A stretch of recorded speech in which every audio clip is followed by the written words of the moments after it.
really feel lonely, I just feel like I am working alone. And fuck a boss, I do shit on my own. Hate me or love me, it doesn't really matter at all. I'm in control of my emotions, wasn't born to be lost. Just so I'm a leader, a reader, I can float in the sky. Fuck a blonde, spirituality is making me high. I realized that I was different from all of these guys. Oh my, how come all this shit is not a surprise? It's my lifestyle. Kaijus! What's up? It's your boy Kaiju Kong, aka 2K, emerging from the depths of sweet solitude to bring you some more Sigma soul sustenance. Alright, today guys, really pumped because the new original idea is coming your way. I'm prepared to spit fire again, like Godzilla. Anyway, this new idea that I thought about it fairly recently, and I checked it up on the internet. No such thing yet exists on the interweb, so you heard it here first, guys, on this channel. And I'm prepared to, somewhere along the way, someone potentially ripping this idea off of me or pirating it into some other different packaging. But it's vital information that I believe will help you guys, not only Sigmas, but Alphas or Betas that stumble upon this video. This video will help you more or less understand yourself more, and if it doesn't help you understand yourself, then it's an actually entertaining thought and an entertaining piece of knowledge to have. So let's dive into it.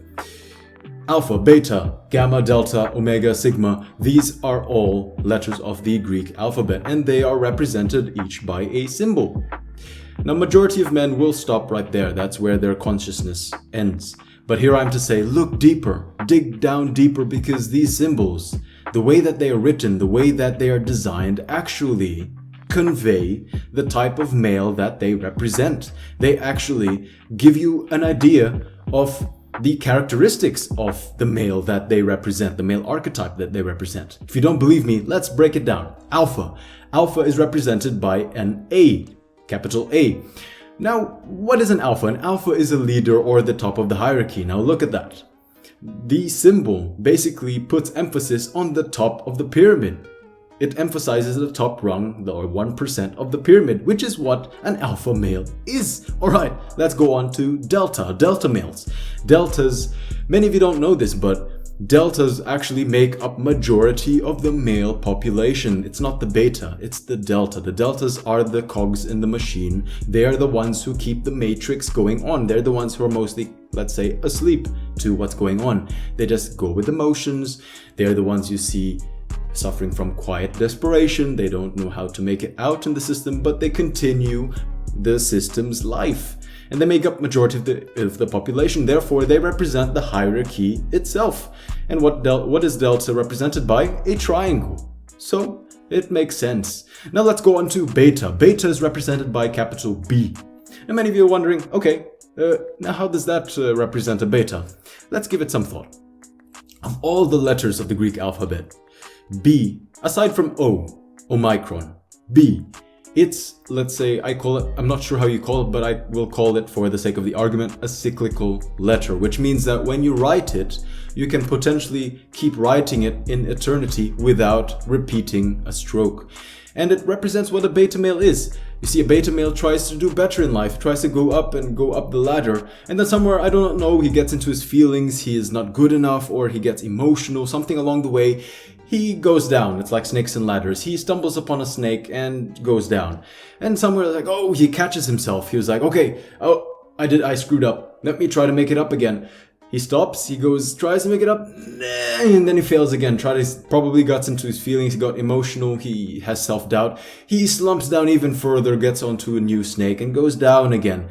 And then he tries to go make it up. He learns from his mistakes. He tries to go up again, but then something along the way, he stumbles upon a snake in his life, goes down again, goes down, climbs up the ladder, stumbles upon a snake, goes down, and then learns from his mistake, tries to go up again. No, he goes down again. That's basically the life of a beta. And many of you don't know this, but the new Greek alphabet, beta, the B, is represented by a V. And what is a V? It's basically a downward arrow, where alphas go up, betas go down, because when alphas and betas compete, an alpha male is basically the beta male who won in the competition. Therefore, an alpha went up and all the betas remained down, or even went down further, which is characterized by the V, or the downward arrow. Now I could go through all the other types of symbols that represent a male archetype, but for the sake of time, let us jump straight to Sigma.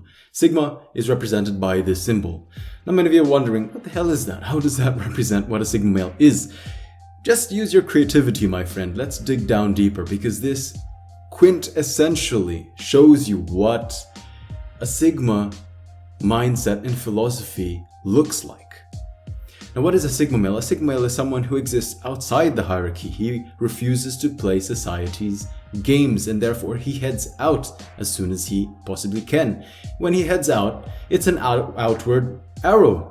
Look at the symbol. It's an outward arrow. Now, what are those two things that hang out there?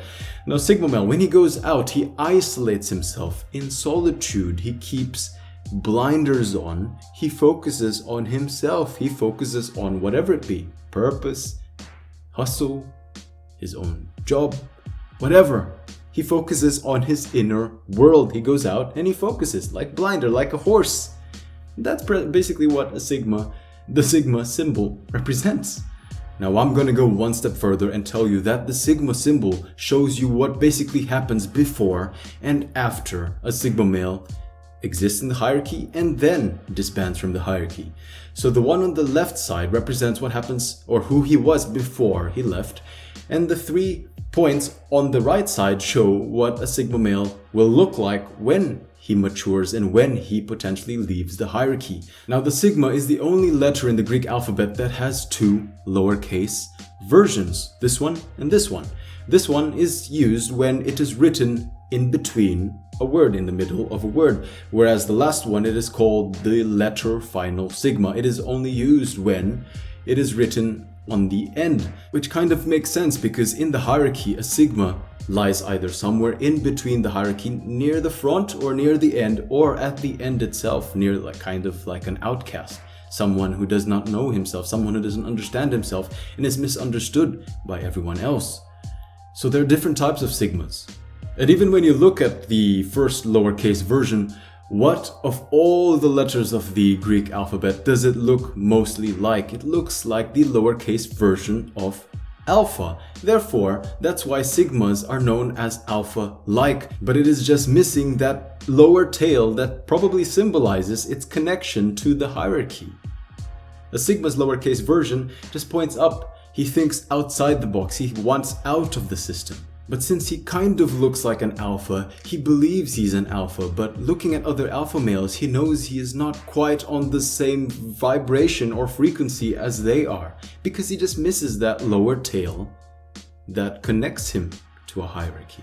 And then when you look at the letter final sigma, which is this one, what of all the lowercase versions of all the Greek letters does it look most like? It looks like 2 letters. It looks like either the delta or it looks like the zeta. Therefore, before he left the hierarchy, he has these 2 symbols. He is the alpha-like character who's not really alpha, or he is the outcast, the outlaw, the one who is misunderstood. And then when he leaves the hierarchy, his characteristics change and he matures into 3 main personalities but mixed together, namely the alpha, the delta, and the zeta. And all these 3 characteristics molded into one is what a sigma male really is. He is a mix and match of all these things. And the funny thing is, he is both alpha and a zeta. An alpha is the leader of a hierarchy, but the zeta is more or less a guy who goes away from the hierarchy. He does not comply to any social standards. He does not comply to what women say men should be, or what they want in an alpha, what they see a beta male to look like. A zeta says, screw that to all of those things. He lives his life the way he sees fit. The ability to say screw that to the system, because you're intelligent enough to see the flaws, and also being alpha-like, to head out and make it out on your own and establish yourself as your own hierarchy. Having that inner strength to establish your own empire within you. These 2 counterparts, these 2 seemingly contradictory elements, when combined together, makes you a sigma. Now, where does the 3rd characteristic come in of being a delta male? Delta male is the mask that sigmas put on when we go around in society. We look very normal, we blend in. when we jump from hierarchy to hierarchy, we look at what that hierarchy represents, the ideals, the values, how the people interact, and we more or less adjust ourselves and become the social chameleon, change our colors, change the way we speak, change the way we act, and then kind of blend into that environment to take advantage of the system. That is where we become the delta male, the cog in the machine. And yet we are free thinking enough to know its flaws and have always one foot out of the door. We look like we are taking part of the system, but we're actually looking outwards. So at our base, when people see us, majority of what they see is us being a delta male. Therefore, that's why sigmas are hard to find or hard to spot. Now, how do you spot if a sigma male is indeed a sigma male? Well, you look at a delta male, someone who looks like he fits into the cog in the machine, but you look deeper. Does he exhibit elements that are contradictory? One of both the alpha, which is the leader of the hierarchy, and one of a zeta, which is the destroyer, and one who goes his own way. There are elements of the hierarchy where he says, screw that, I'm not doing that. And yet he still is a high performer in the hierarchy. These two contradictory elements, when put together with the mask of a social chameleon, that is what a sigma male is. That's how you spot one. Now, for the sake of time and for you guys to absorb this information and not be overwhelmed by the amount of thought that I put into this, let's stop there. The symbols represent who you are. That symbol represents you as a sigma. And it's amazing when you see it that way, and it's amazing when you put a little bit of creativity into it. Alright guys, I hope this information was useful to you. And if you liked it, do leave a like and comment your thoughts down below. I really want to know what you guys think about this, and share this message to someone who you think it might help as well. And if you haven't already, do consider subscribing to the channel. This is a channel where the powerful sigma males exist. We are not only lone wolves or tigers here, we are looking to evolve into kaijus, the true sigma male spirit animal. And with that, thank you very much for joining me, brothers. This is Kaiju signing off. Take care.